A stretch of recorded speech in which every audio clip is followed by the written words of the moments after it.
Okay. Yeah, I think so.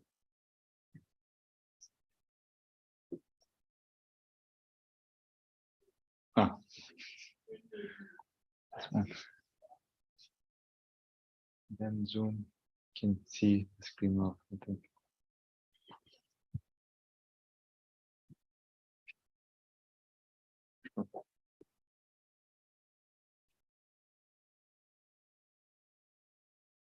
Is it good? I think we're live. I saw something. But yeah, I think it's good. Just let me know when people can hear us. I think they can. Nothing changed, so they should be able to. You can hear you on some. Okay.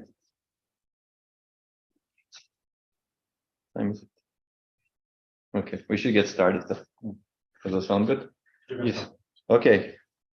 Okay, welcome everyone. We have another Safari live seminar today by a Safari group member. Today, Ataberk Olgun. Ataberk is a PhD student in my group. He's been around for some time because he did his internship and master's studies also with Safari. Now he's doing a full PhD. This is a work that he has contributed a lot to while he was an intern and afterwards also. And it's published at TACO, ACM Transactions on Architecture and Code Optimization, and he's going to present it at High Peak Conference this January, right? Mm-hmm. He's going to give a detailed seminar about it. The topic is MetaSys, a practical open source metadata management system to implement and evaluate cross-layer optimizations.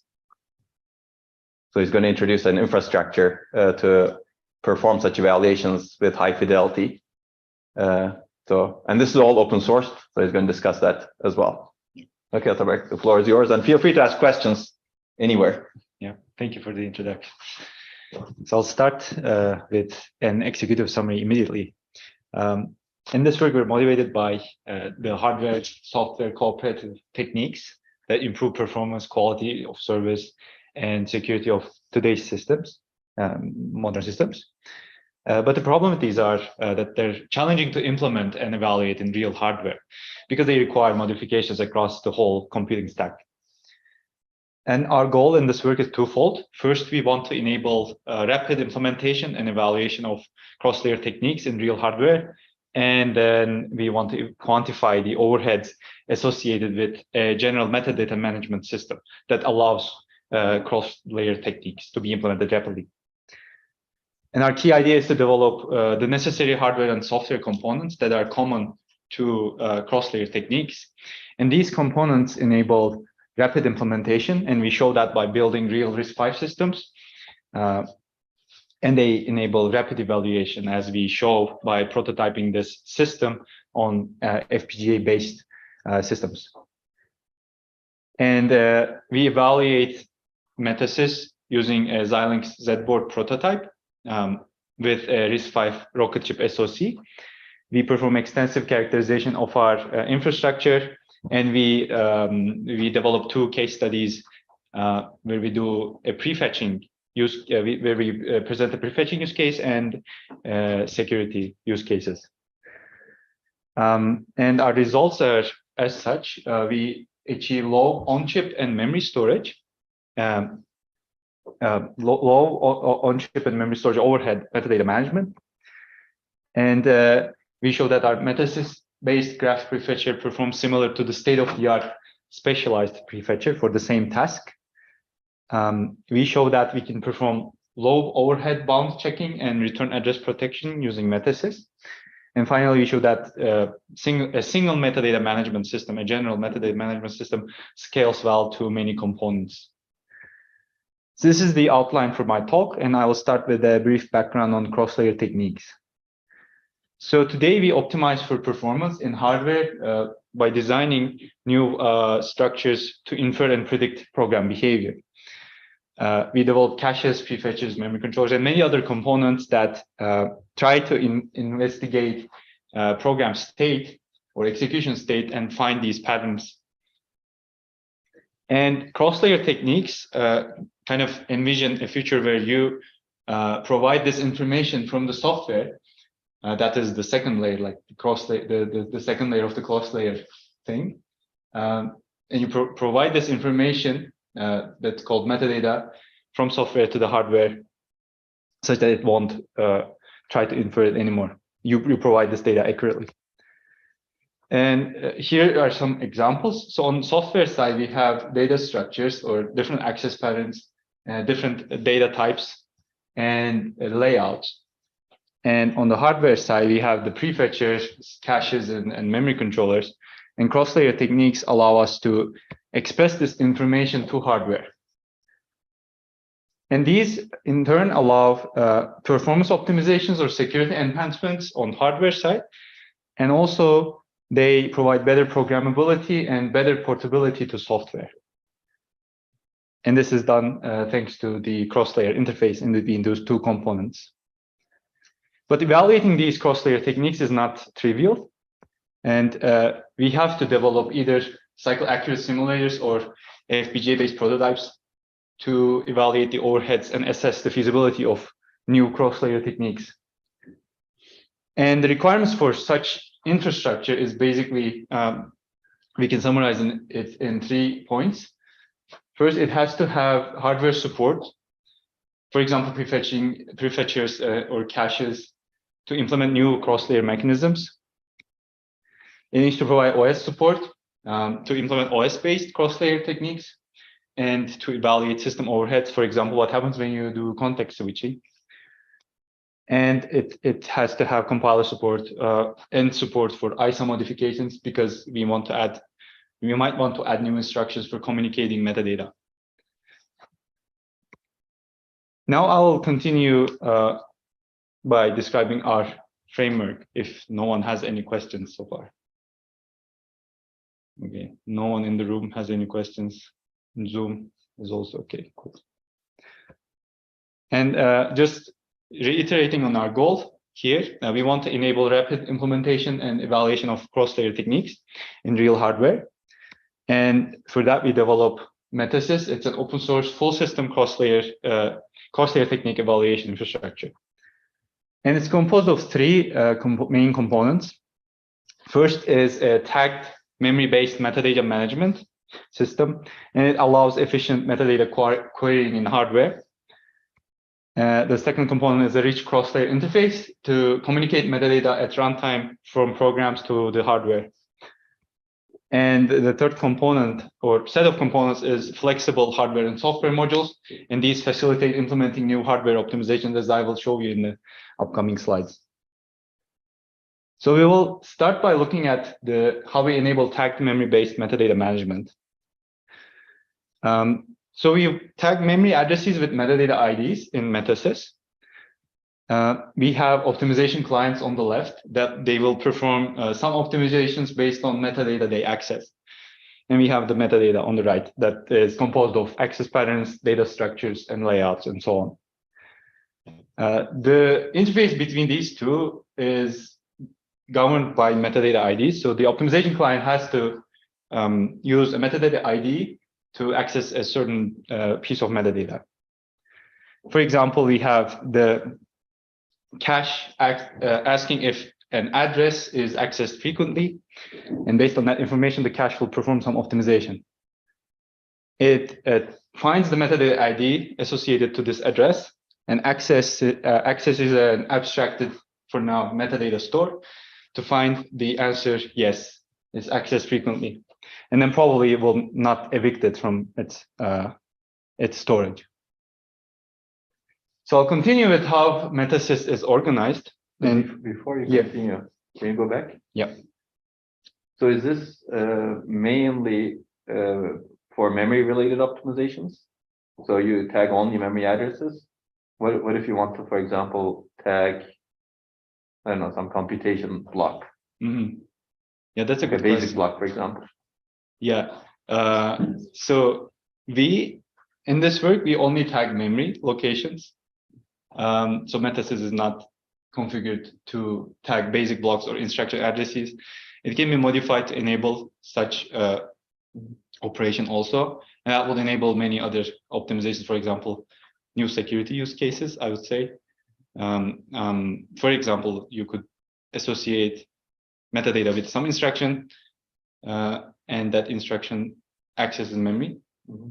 but you want to do bounds checking, for example, for that instruction, load instruction, and you associate the range Mm-hmm. of the array it needs to access. But in MetaSys, we only support Memory region based, based. yeah, Okay. metadata lookups. Maybe we can discuss at the end how easily extensible it is to other Yeah. types of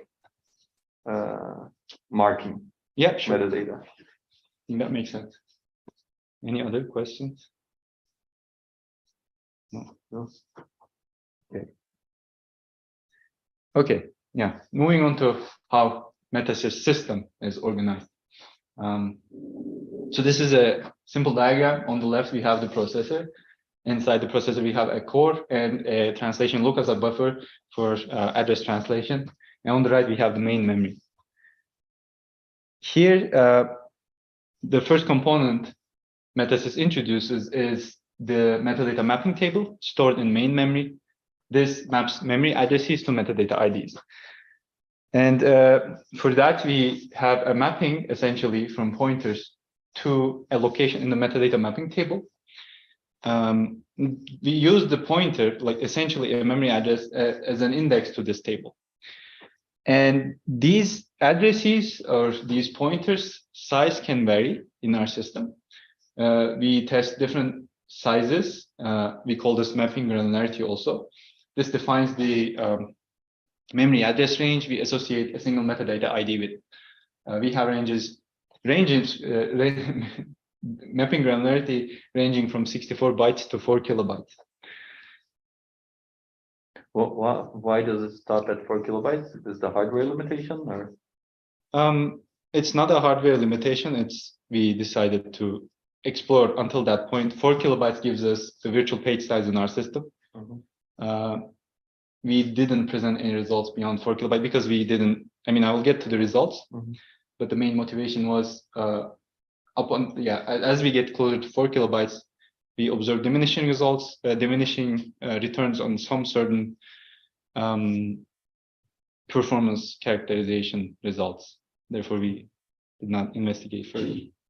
Okay, but it really depends on what kind of information you communicate, I guess, right? The granularity. Yes. Yes. So you looked at a couple probably, but there could be hundreds or thousands of different information that someone may want to communicate.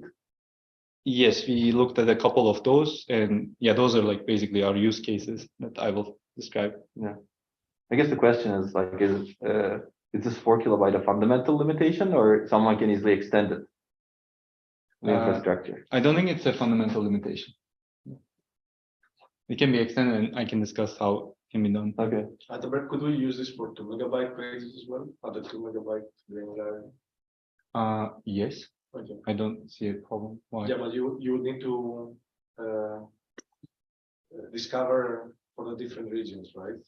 You would need to translate internally, no? I mean, as long as you have a huge, like a page that's. There could be a mismatch. I mean, in the granularity in the page size, it doesn't need too much. Yes, that's correct.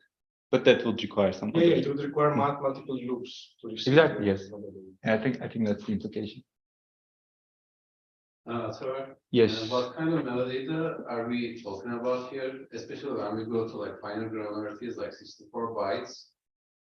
Do we store, let's say, like 1 kilobyte of metadata for each 64 bytes, something like that? Yeah. Again, I think that's a configurable parameter that MetaSys also has. Like it's one of the knobs you can turn. By default, we have 512-bit metadata. So with no matter what this size of the pointer or the address range is, we associate it with 512 bits of metadata. And that was enough to communicate all the data we needed for our use cases. But also it can be extended if needed to provide a larger space of metadata to the users. Okay. Any other questions? Okay. Yes. And the next component is the mapping management unit that we place in the processor. The mapping management unit, or MMU for short, will execute MetaSys instructions that it receives from the core, and it will manipulate the metadata table or access it. The other component is the metadata lookup unit, or MLU. This unit interfaces with the TLB to perform address translation, and the mapping management unit to retrieve metadata IDs.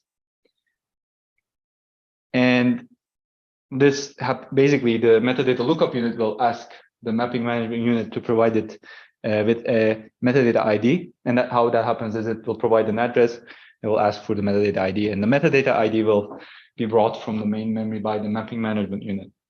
Because these can happen frequently and could induce performance overheads, we also have the metadata mapping cache inside the mapping management unit, which stores the metadata IDs retrieved from main memory. And this way, the metadata lookup unit can retrieve the metadata IDs that were accessed recently much faster. We have the optimization client or multiple optimization clients that will communicate with the metadata management system to retrieve metadata IDs. Internally, it has this private metadata table. We call it private metadata table because it's private to each optimization client. And this maps metadata IDs to the metadata itself.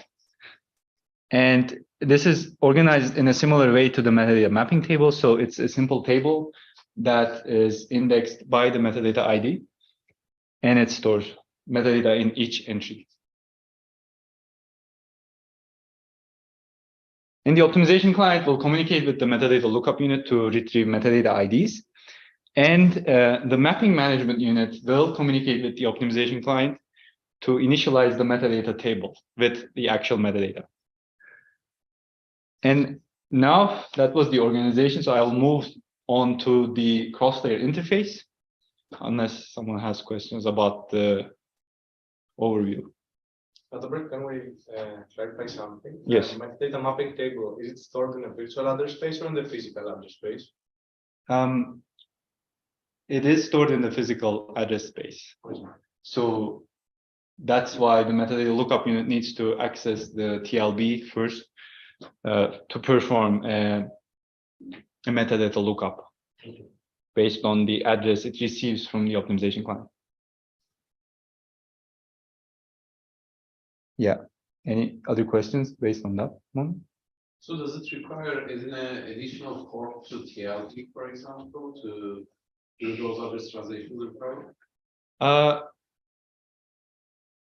So yes, that's kind of a design decision, I would say. It doesn't have to be done in parallel, but we have decided to add another port to the TLB in our own system for those translations specifically. But the port could have been shared also in another MetaSys design. The trade-off is you have to serialize the requests when they come at the same time, although it's our metadata lookups are not on the critical path, basically, for our use cases. So it doesn't really affect performance. I have a question based on that. I'm confused. So to look up metadata, you need to go through a virtual address translation. Yes. Okay. Then the table is in the virtual address space, right? You said physical. You translate the address to the physical address first, and with that, you use that address as an offset to access the metadata mapping table in memory. Okay. But basically this metadata mapping table has a base pointer in memory, and you just use the translated address as an offset to index the metadata mapping table. Okay. But you can page it out, the metadata mapping table? If you use the virtual, I mean, if you store one metadata table per program, maybe, but because it's shared across everything, we didn't evaluate paging it out to But it's the possible. disk. But it's possible, yes. So I would say it's in the virtual address space. No? Basically, it's part of the virtual memory, and you access it through translation. Yes. And then you can relocate it. You can page it out. Yes. I don't think that's how we evaluated it, but Okay. it can be done. Okay. That's how it is. Okay. we do two types of translations. One is for the actual address, and the other one is we also look at the TLB for the metadata mapping table. That makes So sense. we need to find the base pointer in the virtual address, Mhm. and then we use the offset in the physical space. So Okay. like the TLB is used 2 times, but not one. Yeah. Well, then it's in the virtual space. I mean, offset can be physical, but that's true for page table offsets also, right? Okay. Okay. Then I'm moving on to the cross-layer interface. Yeah. So this now Before you move on, Yes. since you threw us a lot of metadata type of hardware blocks here, do optimization clients have to be hardware? As long as they can interface with the metadata lookup units, the optimization client can be anything conceptually. But the way we provide interfaces to this hardware unit is via hardware only. Okay. Someone could add a new optimization client that kind of acts as a translator between software and the metadata lookup unit. Basically, a new interface where this could be a new unit attached to the system as a memory mapped register or something. It would just translate from software to metadata lookups, and then software could make use of it also. But we didn't evaluate such a mechanism. Yeah, but it's possible, right? It's possible, yes.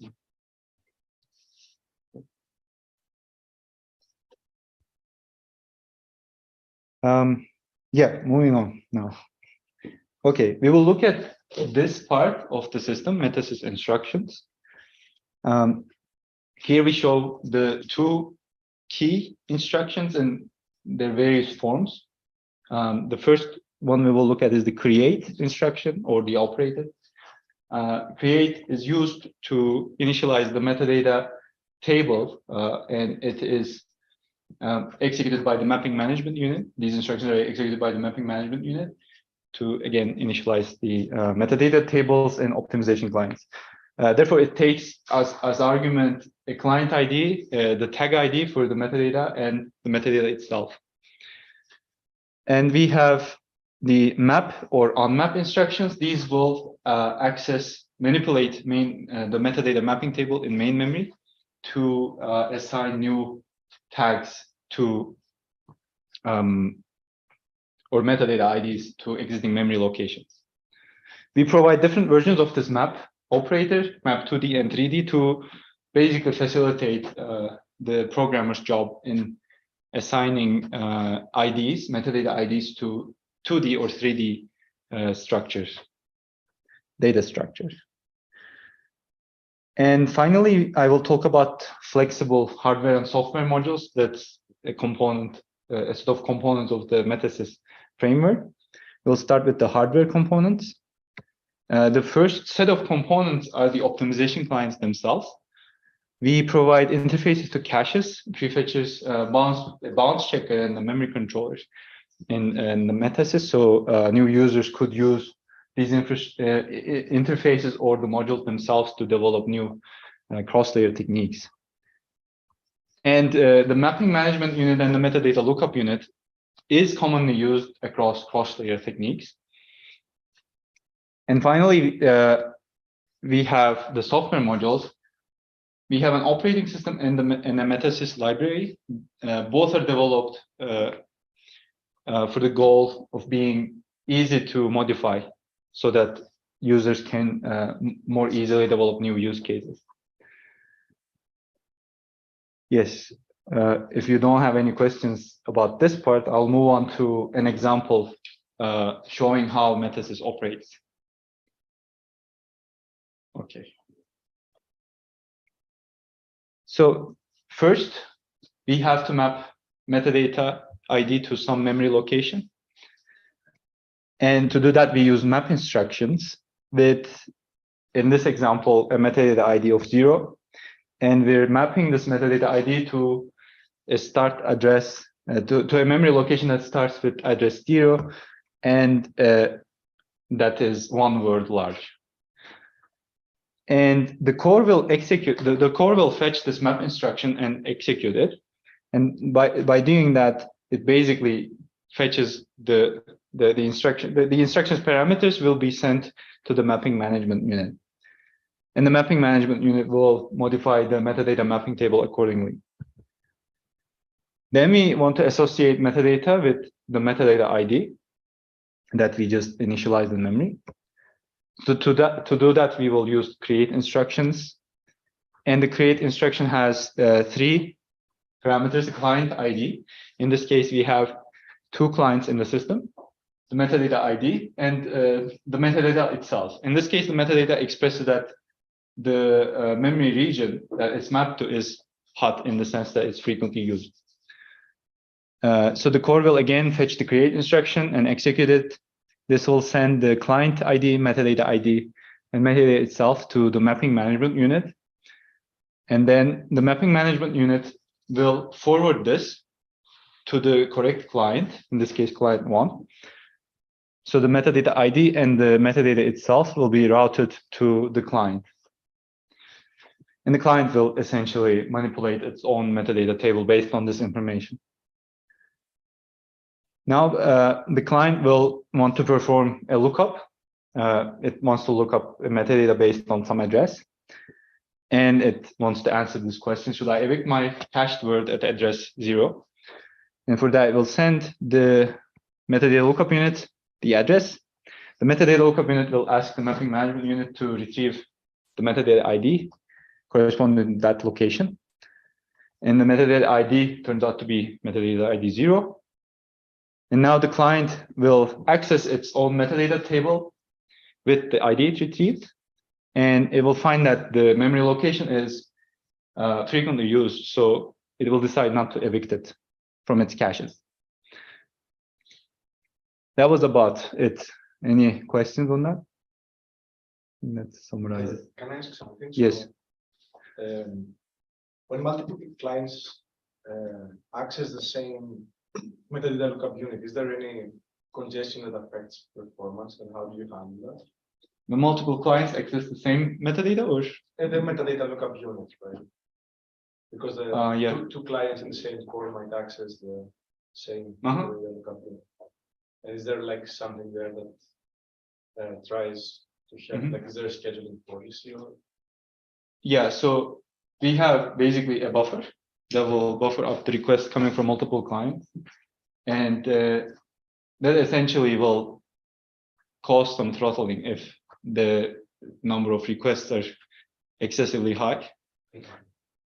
But scheduling policies, I think, could be explored easily using what we already have implemented. It sounds like a good future work for MetaSys to me. Yeah. Anything else? Okay. Yeah, and we develop an FPGA prototype of MetaSys to accurately evaluate the feasibility of the metadata management system we developed. Because we have to implement all components and we cannot cut any corners in doing so. And it allows for quick experimentation. We can run workloads faster compared to simulation. And in doing so, we have developed an RTL for our system, and it can be used as a basis for future work.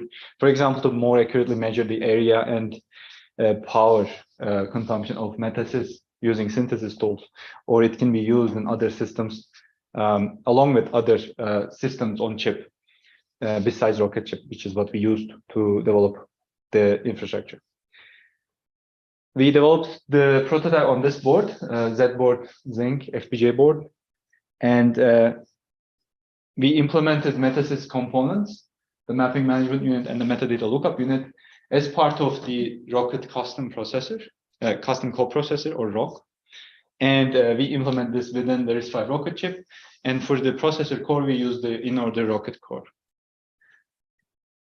And the DDR4 chips on the Z board FPGA board will, again, it is used as main memory essentially, and it contains the metadata mapping table. Okay, I'm moving on to case studies. No, we have a question. Yes. So what is the difference in the frequencies? So if I'm not wrong, there's a software there, and then DRAM is operating on, I guess. Yes. So how did you handle that? Yeah. So yeah, I didn't talk about this discrepancy, but the FPGA here. Let me show it with the pointer. The FPGA chip and the DRAM chips are operated at different clock frequencies.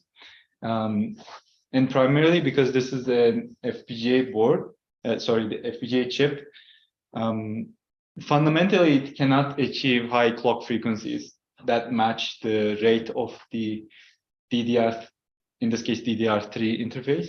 This means that in contrast to modern systems, we have DRAM that's faster than the processor, which doesn't usually happen.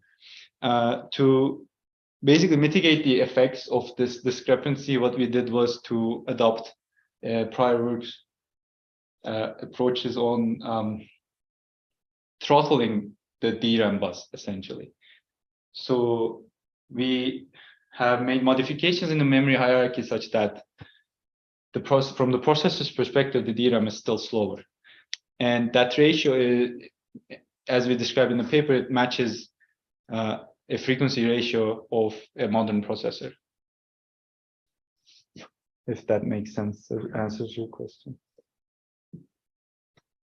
Other things that can be done is to increase the clock frequency of the FPGA, but again, fundamentally, it cannot really exceed, at least for this setup, it cannot even come closer to the DDR3 bus interface. Okay. Yeah. Now I'm going to talk about the first case study, prefetching case study we did. So cross-layer prefetching techniques, they can handle challenging access patterns. These patterns exist in workloads such as graph processing, pointer chasing, or linear algebra. And we develop a new cross-layer prefetching technique for graph applications. And we leverage essentially graph data structure semantics. And instead of relying on program context or memory access history. So before I talk about what we did, I need to explain this vertex-centric graph model. So we have in this model what's called a work list that's filled with identifiers of the nodes in the graph. So if you have a work list like this, we have some graph with the following nodes. And the work list has, there's also an offsets list, which is indexed by the work list. And it essentially, the offsets list itself is a pointer or multiple pointers to the edges list. And how this works is you have a node that's identified as 1 in this figure. You go to the index, the same index of the offsets list, and the value in that index and the index next to it, the value in the cell next to it, define the indices in the edges list that correspond to the vertices that this node is neighbors with. So an example here, since we're looking at the work list element 1, which is the node ID, which is the node 1, it points to we look at the first element in offsets list 1, offsets list also, and we see 0 and 2. This means that from 0 to the second entry in the edges list correspond to this node's neighbors. And we see 3 and 4 there. So we draw an edge from 1 to 3 and 1 to 4. And the edges list also point to the properties list, which actually stores the contents of the node themselves. And yeah, when you decipher this this representation, the graph becomes this one. So how do we traverse this graph? Again, we have the same lists on the left. When we look at how we traverse this graph, we see two types of indirection and accesses to memory where this graph resides. The first one is the indirection we do using a single value. So an example of this is from the edges list to properties list. And here the thing is basically you look at one element in the edges list and it points directly to an index at the properties list. So it's a single value indirection. And the other type of indirection is using a range of values. And this is the case for the offset list. If you look at the last element in the offset list, it is from the 4th element until the 7th element in the edges list. Basically, the offset list is pointing to multiple elements in the edges list. And then the metadata we require for prefetching this while we traverse this graph is first the type of indirection, meaning if it's the type 1 or type 2, the base address of the next list, and this is required simply for if we are during the traversal at edges list element 3 here, we need to know the base address of properties list. And by knowing that, what we do is we add this index value 3 to the base address to prefetch the location that we will access in the properties list. And to do so, we also need the size of the elements in both lists, because if we don't know the size, we don't know how many bytes we need to increment this starting from the base address of the property list. Okay, with that, how we do graph prefetching using MetaSys. So first we need to initialize the metadata. And we map metadata IDs to word, offset, and edges list, the first 3 lists in the previous figure. And then we create metadata using this information, the type, the base address pointer for this list and the next list, and similarly the sizes of both lists, the sizes of elements in both lists. And then when the traversal is happening, we prefetch. A load or restore instruction will trigger metadata lookups in the prefetcher. And we find what the application will access next using metadata. So an example here is on the bottom. It's a bit hard to, I guess, see. So if we are in the traversal at the point where we're accessing edges list 4, what we will do is base address of properties plus size of each property, each element in the properties list multiplied by this index. So that's how we prefetch the high level using MetaSys. And essentially this information we retrieve from the metadata. And which information comes from metadata? The base next pointer, which is pointing to the beginning of the properties list, and the size of each element in the properties list. They come from the metadata. And the size of this list and the base of this list, we will use it for the range-based indirection, which I don't show here because it's a more difficult example. Mm-hmm.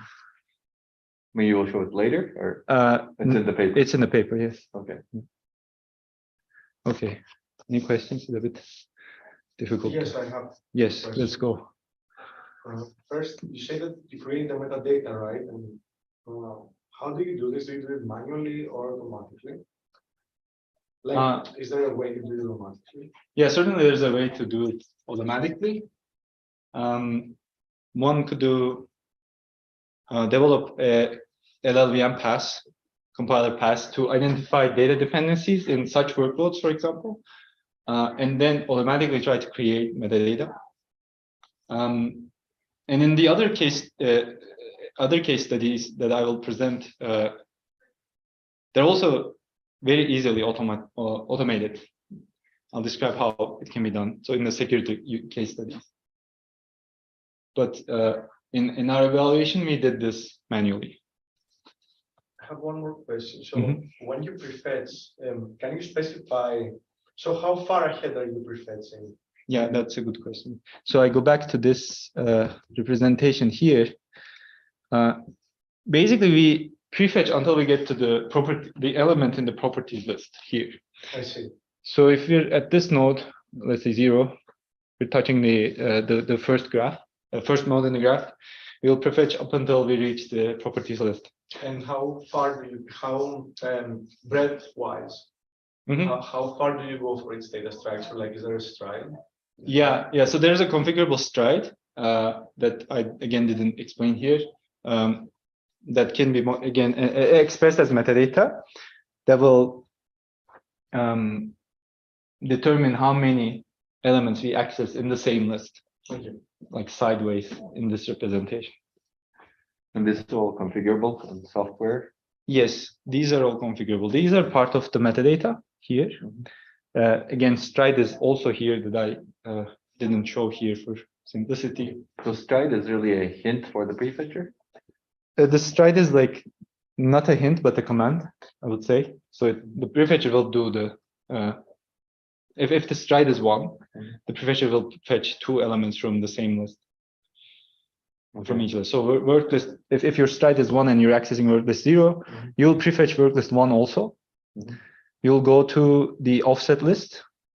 You'll fetch the offset next element in the offset list, and so on. Okay. If the stride is 0, you just prefetch the data dependencies. But this stride is not used for anything else. It's just Yes, used to guide the prefetcher. that's true. So is that considered metadata? Yes. I think so. So this is also provided inside the This is provided with the metadata. Yes. with the metadata. Essentially, you enable programming the prefetcher. Yeah, to the exactly. metadata in this scenario. Okay, well that's a hint, basically. Yes, in that sense, it's a hint. Yes. Basically, the prefetcher could ignore it easily if you want to. Or Yes. the system can ignore it The easily. system can. Yeah, Mhm. or the prefetcher can also just obey what you do. I What you mean, suggest basically. yeah. The So it could prefetcher. be a smarter prefetcher It that could be a basically smart- somehow detects that stride is bad. And Sure. Yeah. Exactly. But the good thing with the configured stride, I guess, is that you can make a good profiling to understand which is a stride for the different workloads that works best. yeah, I agree. And if you could configure it with software, it's much more efficient than, building the prefetchers that are trying to guess the stride. Yeah, and I think the benefit comes from It's more configurable, you can maybe get a better insight. basically all the hard work prefetcher needs to do is now in metadata, and that's why we chose to, I think, go with the simplest prefetcher, the stupidest in that sense. But yeah, it can be smarter. You can take both metadata and some history into account. Also dynamic things like things that this programmer certainly doesn't have information about, right? What other applications are running, interference, the Yes. bandwidth, yeah. Yes, Those may be the reasons to ignore the stride, for example, right? exactly. Those are things that I guess you cannot easily express with metadata. Yeah.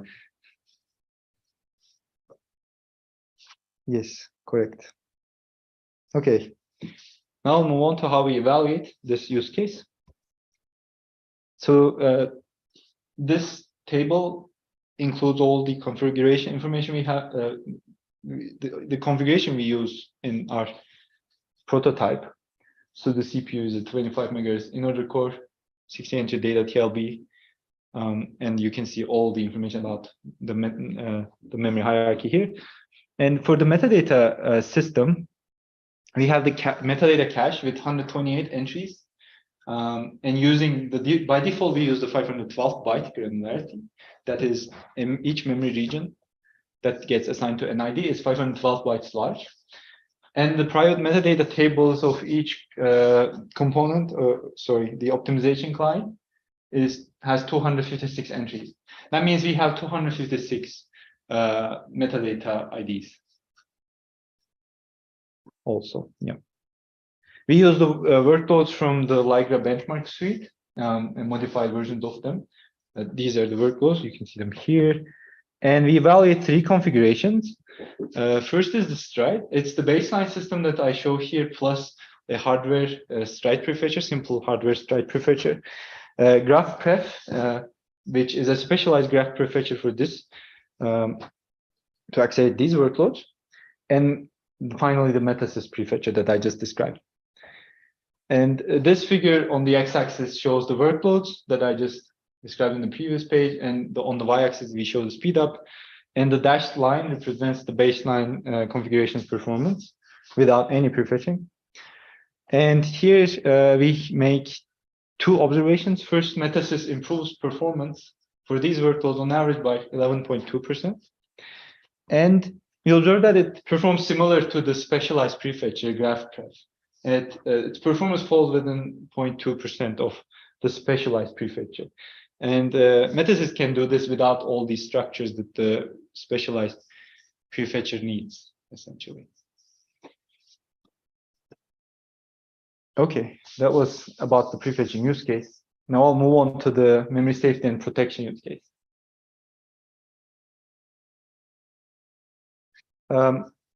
Yeah, I'll start with memory safety. So arbitrary pointer arithmetic in programming languages that we use today allows flexible memory management, so it's good to use.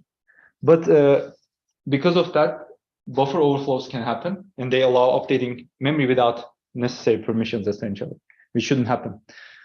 And when there's no bounds checking on pointers that you can perform arbitrary arithmetic on, these programming languages are considered memory unsafe.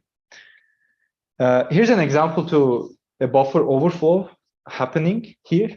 So we allocate in our program a buffer of 6 bytes, and these boxes show you the layout of memory, and each one is each box is a byte. So the buffer will point to this location, arbitrary location in memory.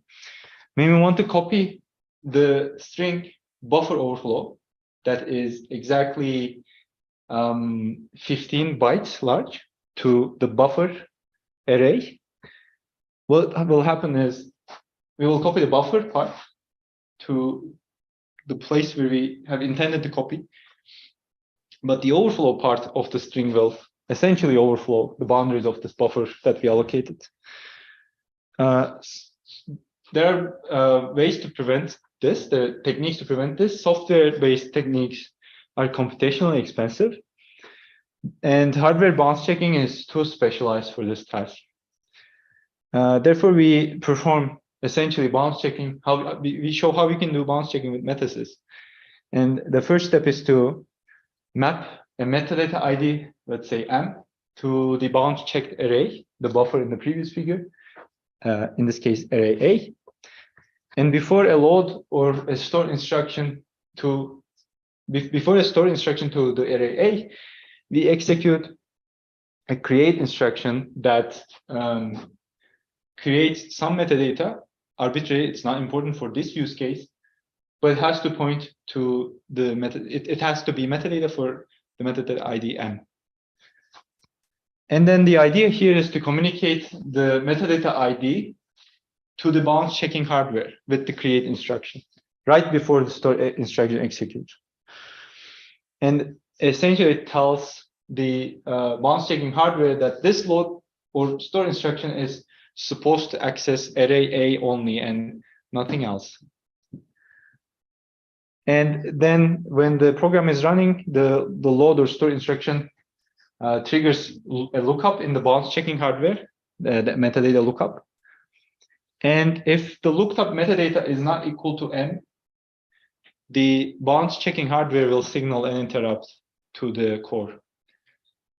And this is how we do bounds checking in MetaSys in 4 steps. Any questions?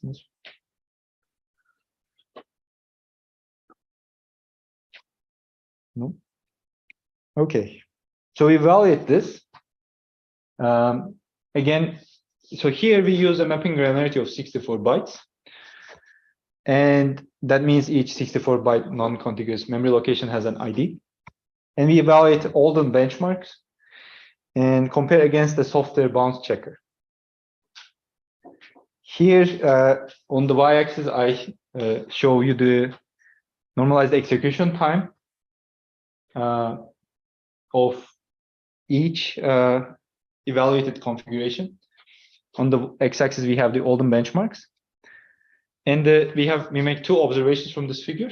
The first one is MetaSys bounce checking incurs only 14% performance overhead on average. And the second observation we make is that it performs better than the software bounce checker. And we also have another case study on return address protection with MetaSys, but I'd like you to read the paper to, I'll forward you to the paper for that. And you can access it using this link here. So before you go to that, Yes. where is the overhead coming from? 14%. That seems pretty high Yeah. So this for a hardware supported mechanism. exactly. So this is mainly coming from the create instructions that we have to execute before every bound, like every store instruction to the bounce check array. So it's instruction overhead. Essentially, when you look at the plot that I don't show you here, the instruction overhead, the number of executed instructions align with the performance overheads really well. So if we could associate metadata with instructions, this would look different. Then we could basically each instruction, static instruction that accesses a certain array will be tagged with a metadata that indicates the bounds of the array, and then the bounds checking hardware would look up that metadata, and without the same instruction overhead, it could do the same task.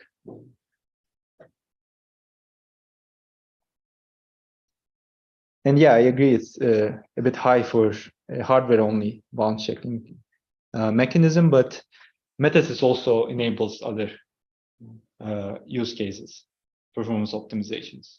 So if you actually associate metadata with a load and store, you would get rid of the instruction overhead. You won't execute these additional instructions. True. But you would still have access, metadata access overhead. That's true. Right. So I guess where is that 14% exactly coming from? The additional instructions or the metadata access? Yes, so it's really coming from the additional instruction in this case. Metadata access is not that. Metadata access in this case is not a big problem. Okay. Yeah. Okay. Any questions on your side? No? Okay. So return address protection, that sounds interesting. It is, yes. You want me to discuss? Maybe briefly give an idea of what's going on. I have some slides. Let me go to there actually. Yeah, here.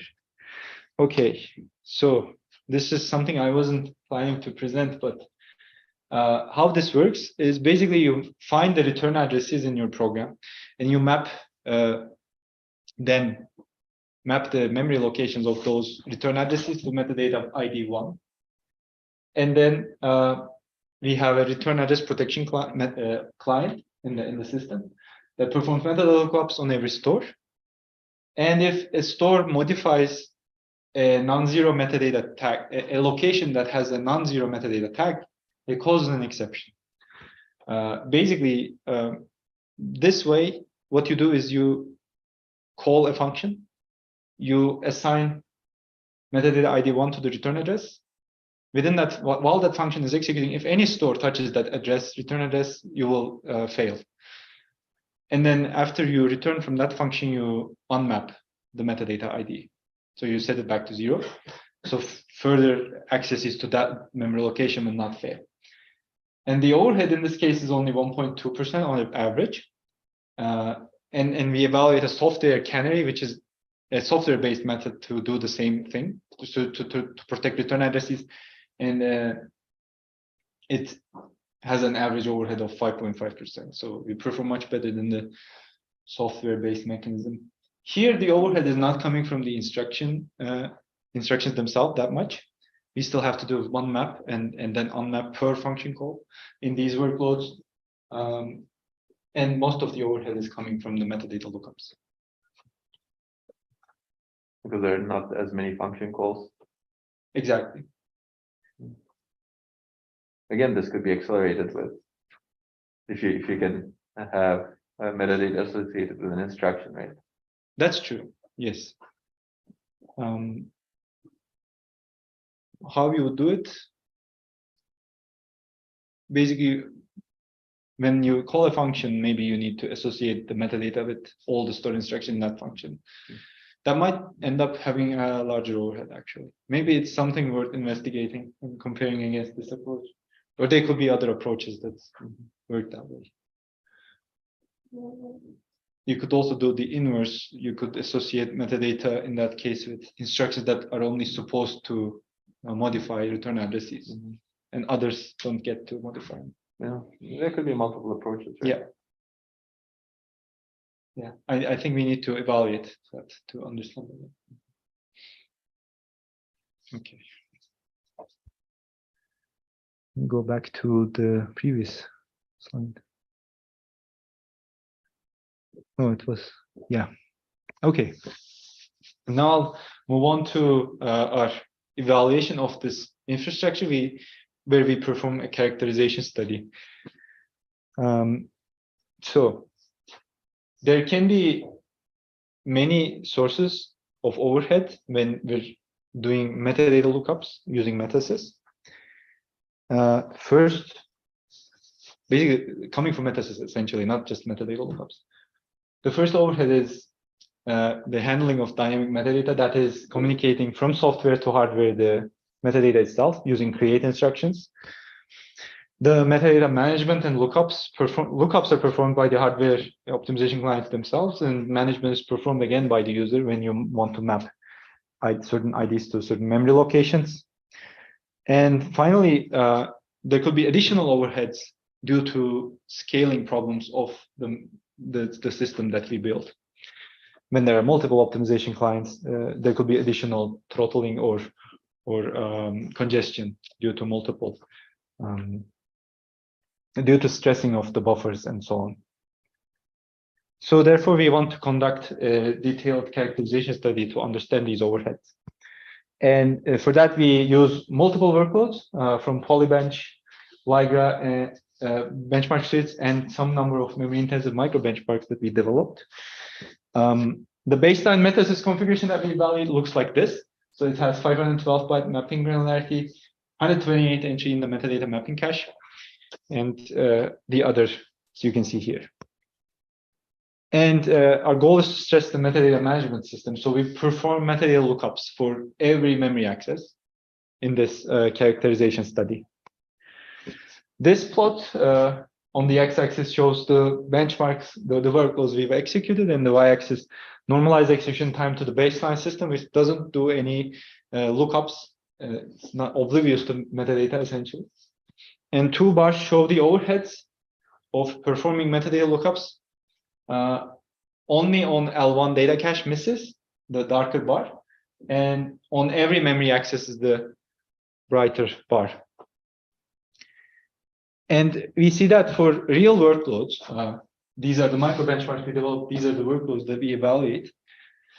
The average real workload lookup overhead is low. It's only 2.7%. And the minimum is very close to 0%, and the maximum goes up to 14%.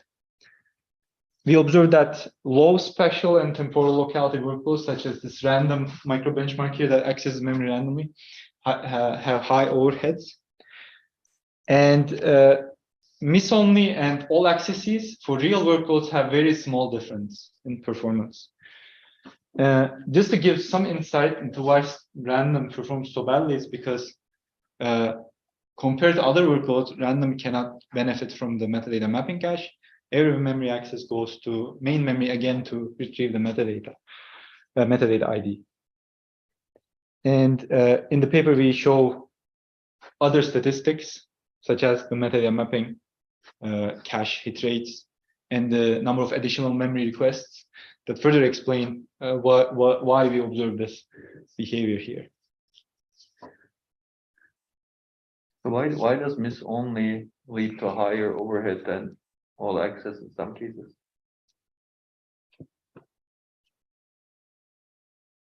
I think that's a plotting error. Especially in graph workloads, right? Well, maybe that's also true for polybench, one of them. Well, multiple of them, let's say. Okay, I need to double check that actually. I don't know the answer to that. No, it seems like there's something to look into. Yes.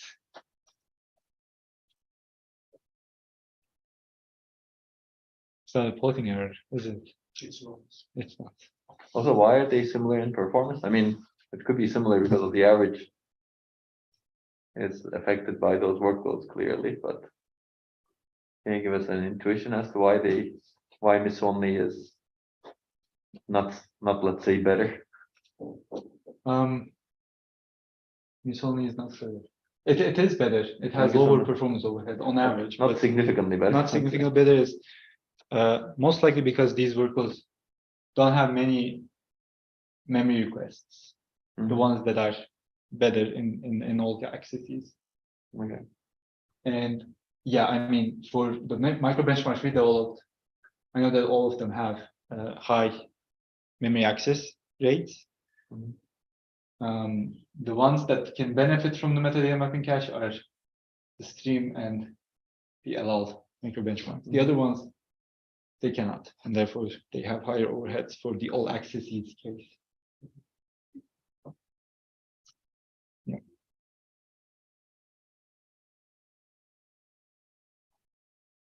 Okay, moving on. Here we show on the y-axis again the execution time compared to the normalized to the baseline system. In the x-axis the workload. And this time the bars show different mapping granularities. So it goes from 64 bytes to 4 kilobytes. And we observe that most workloads have small performance overhead even at the smallest mapping granularity. If you look at Jacobi, for example, it's very small overhead at 64 bytes. And there are many other similar workloads. And we also observe that some workloads experience high overhead even at the largest mapping granularity. Two workloads that match this behavior are random and GS. Having a high mapping granularity here doesn't help that much. For random, you can already think about why. Basically because the working set of the random workload is much higher than what 4 kilobytes can cover. Yeah. I have a question. So Yes. even instead of MetaSys here, for the largest granularity for the 4 kilobytes, Yeah. we increase the size of the page table entry. So each table entry will store the translation Okay. as well as the metadata that we need to look at. Would the overhead be similar? So you suggest increasing the size of the TLB and also storing the metadata in the TLB? Or? Yes. Yes. So instead of using the metadata mapping Yes. table? Yeah, you can do that only for the 4 kilobyte case, right? Because Okay. if you do it for the smallest granularities, then you need your page table entry becomes extremely large. Mm-hmm. So you're talking about basically not having an extra memory access. Yes. Main memory access. Yeah, but you make the page table larger. Yeah. I mean, this would increase bandwidth probably, right? Yes. Consumption. Probably you would perform a bit better than what random does at 4K. But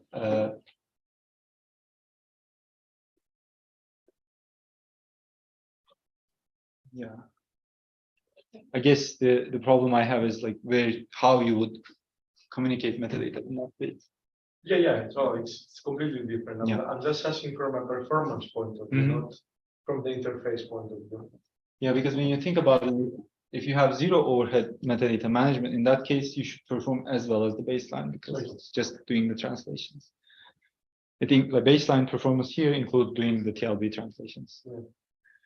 But you will, however, you will spend more space in the caches to store larger page table entries, right? Because If right you now- increase it, yes, exactly. And also it depends on how you initialize that metadata, where you store the IDs. Okay. And the final figure I show here is again the same axis, and two bars show the performance overhead when we have a single client asking for metadata, and when we have two clients asking for metadata. And the first client here is doing lookups, lookups on all memory accesses, and the second client is doing lookups on all page table walk requests. So when the TLB, when we do the translation and there's no TLB entry, the translation is not cached. And here we observe that the average real workload overhead for two clients over one client is 0.3%. And the micro benchmarks we developed experience higher overhead with more clients. And in the paper, we investigate mechanisms to alleviate their overheads. These workloads have higher overheads primarily because they're designed to stress memory and they do a lot of memory accesses. And because of that, many translations and TLB misses. And the main performance overhead comes from the lookups on all memory accesses, throttling the lookup requests of the TLB, and they have additional pressure on the memory hierarchy, essentially. Okay, I think with that I'm done. So I refer you to the paper for more details on MetaSys design, such as OS support, how we deal with coherence or consistency issues, timing sensitivity, discussion on timing sensitivity of metadata lookups,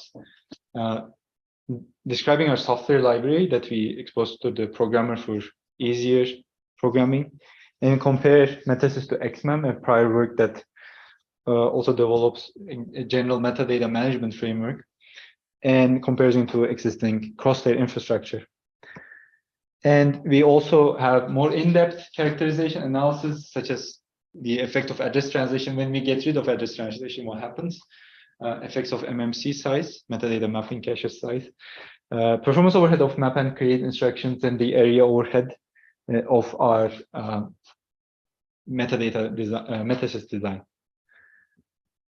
And we talk about the limitations of MetaSys, and one limitation is we discussed multiple times here is the not having the ability to tag instructions instead of memory locations. And MetaSys is fully open source on GitHub. You can access it through this link, and you can develop it however you want, or you can ask us questions on how to use it and develop it further. So it works for a particular FPGA board?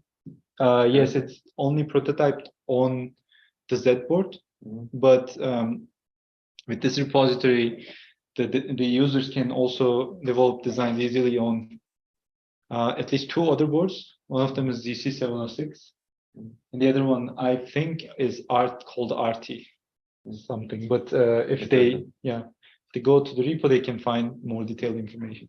And currently, it's very tightly integrated into the Rocket chip. That's correct. If someone wants to do this for, I don't know, let's say more modern and higher performance core.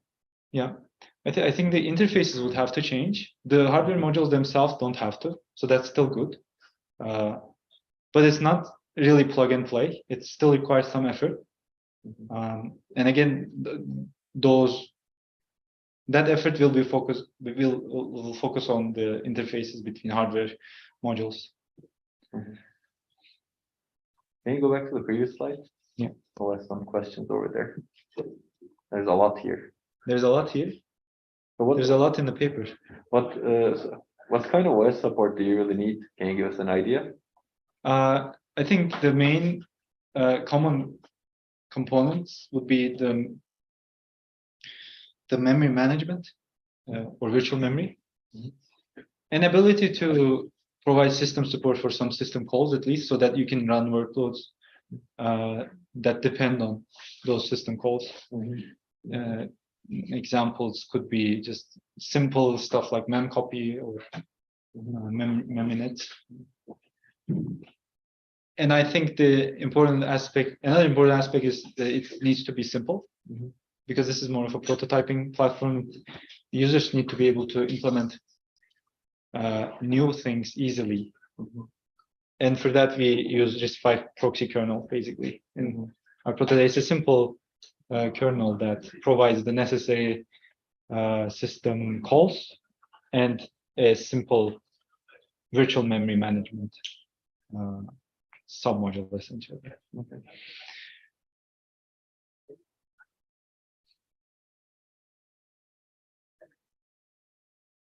Can I ask another thing? Yes. So it's not those. What happens if we migrate a physical page to another location? How would that be flashed? What happens when you migrate a physical page to disk, for example? Yeah, let's see. Or maybe you have like types of memory, then you Yeah. migrate it to like DRAM or PCI. Mm. Then you will have a different address for sure that it should be linked to the same metadata. Yeah, I think that becomes a problem when you bring the page back. You have to assign it the correct metadata ID. The issue we basically avoid is when you evict a page, physical page, you can just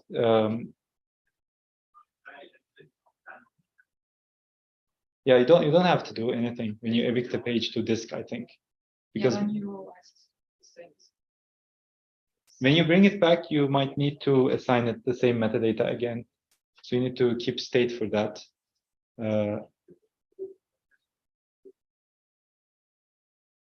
Yeah, I don't think we evaluated it in the infrastructure, but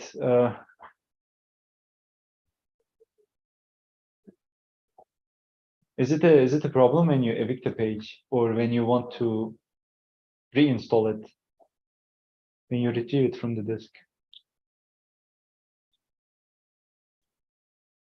You could store the metadata along with the page like this. You could do that, yes. I mean the ID of the, and then you would, when you bring the page back, the OS will recreate the mapping. Yeah, so it's a problem if you evict something and you put something to the evicted page that doesn't have that should necessarily should strictly not access that metadata. Then for that you have to assign some new metadata ID to the page that you just replaced the page you evicted with. So if you have a constraint that the new page should not be associated with the previous metadata, you have to clear it, which is what we discussed in the paper.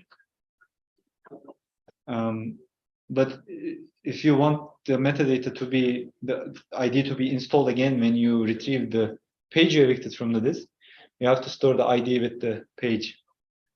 And the OS should be modified to install that metadata ID once it replaces that page. Yeah, I think that way you don't have any problems switching. Any other questions? Nika? Yeah, like I was wondering, can MetaSys be used for placing data on systems with great memory? In that case, how would you basically access the metadata most efficiently? So I think two aspects or like two questions. Yes. So first one is how you can use it. Yeah.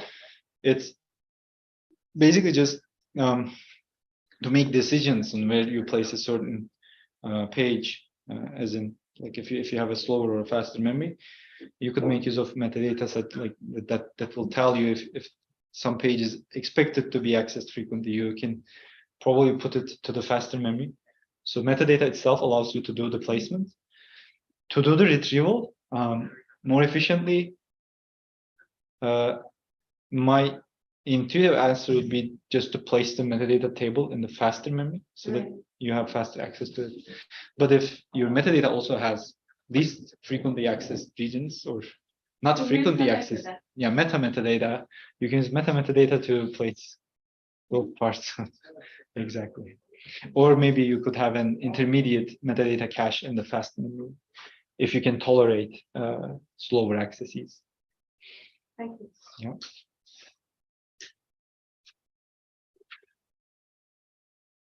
I have one more question. You have one more question? Yeah, so for some of the optimization clients, let's say, is there a chance that the user space that the user actually creates the metadata affects somehow the correctness of the program? Like, is there a chance that I could create the data in a way that would affect how the program is executed with these memory optimization clients? Yeah. So I'd say no, at least in our use cases. Well, the optimization use case, performance optimization use case, the prefetcher. By just creating metadata, you cannot affect program's correctness. It is a problem in the security use cases. There you need to disallow such. Essentially, that becomes malicious manipulation of metadata. And for that, you can choose not to share metadata between threads. That would basically require you to support some sort of context switching of metadata, which I guess you can do as part of the context switch operation, because the context switch itself takes time. And did we evaluate this? Yeah, we evaluated this, right? The overhead of context switching the metadata itself is not significantly high compared to what's done in a context switch. But I guess if you would do a context switch in the security use case, it would be more expensive, right? Because you need to do many creates. In the security use case, the first use case, I think the answer is no, because you don't really need the metadata. You don't look at the metadata itself. You rely on the create instruction to hint you that the next store should be bounce checked. So in that case, no. But for return address protection, you need to do the context switching. I mean, from start to the end. There's nothing. Yeah.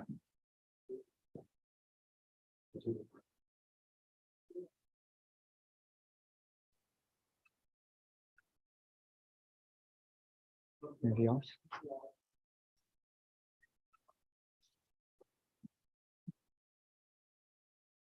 So these evaluations are then in order core, right? The rocket ship is in order? Yes. Okay.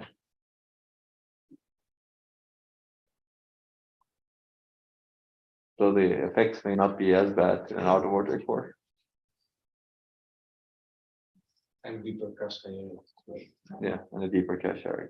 Yeah, that I would agree with.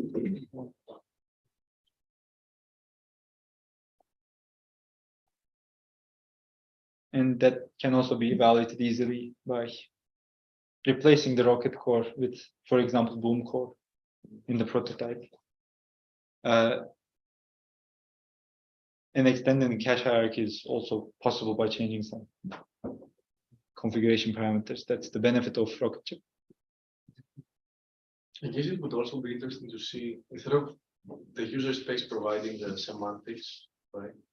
We could see how the hardware can learn the semantics and then store them in the metadata lookup, in the metadata management system, right? Instead of the user creating it. Because the hardware can also update it much easier than the user. Right? Yes, in theory, but do you like have a specific, let's say? Yeah, concrete for the memory access patterns, right? That's sometimes hard, not hard, but like sometimes you have a legacy code that you cannot change, right? Yeah. And you would understand the very specific data structure, Mhm. have a specific memory access pattern. We learn about it. The Yeah. hardware learns about it, Makes sense. and then it stores the result in the metadata management system instead of the need of doing a inference. Let's say it's some sort of learning. Yeah. Figure out what is the You could enable that for certain applications and Yeah. disable it for others. where it's much harder to understand the semantics from Yeah. software. So, just have a question. In cases that hardware would be able to understand, those wouldn't, let's say, different parts of the system understand them already, like prefetchers. Say, let's just get that prefetching example. So, wouldn't the whole, so would there be like something that is understandable in the context of hardware MetaSys that we couldn't do it with a normal hardware prefetcher? Let's say. So basically, I don't know why, if hardware could do it, why would Yeah. we need? So So- I think the first reason is if you have it in the beginning, right? It's more like you already have MetaSys, Mhm.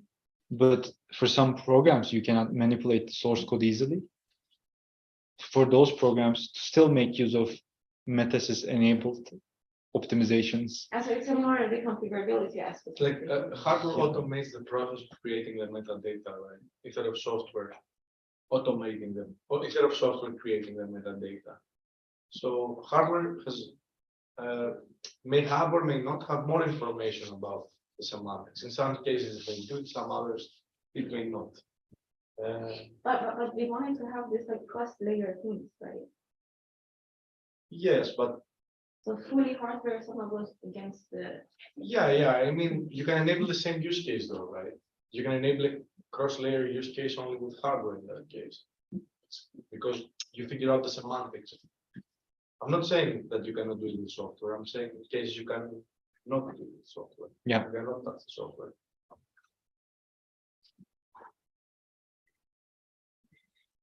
Makes sense.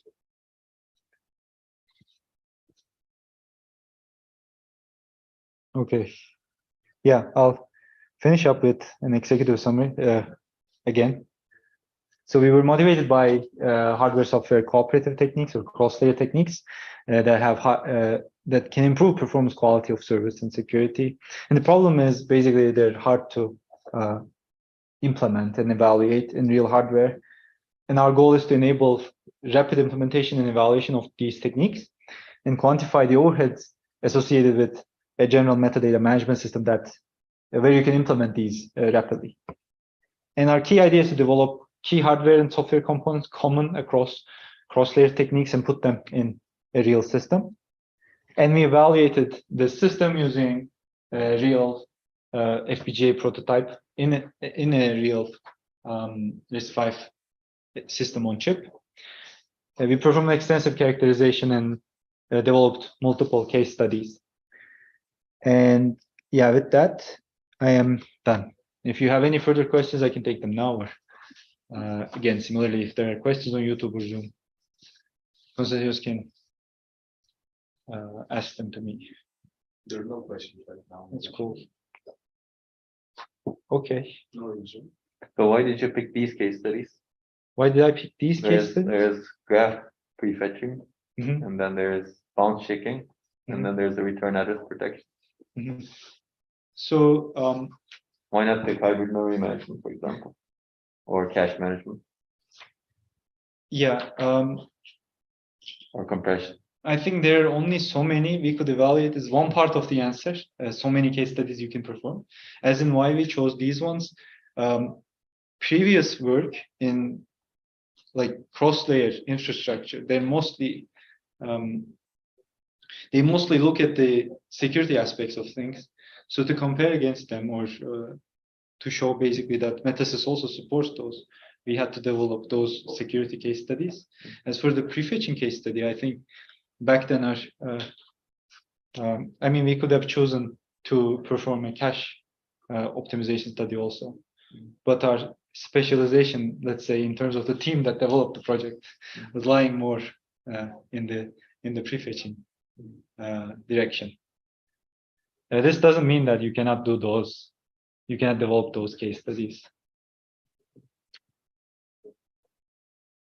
And we also added the prefetcher to the project layer. Yeah, Which did not exist before.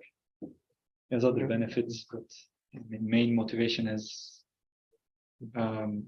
comparison, I think, against prior, to make the comparison stronger. And yeah, prefetching is again important, I think, graph prefetching.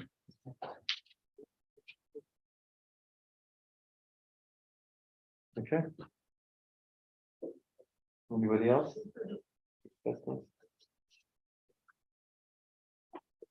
And Okay, then we should thank Ataberk. thank you. Thanks, Ataberk. Thank you as well for listening and questions, Okay. and the feedback I will receive soon after. Yes. Okay. Then we're done. Okay.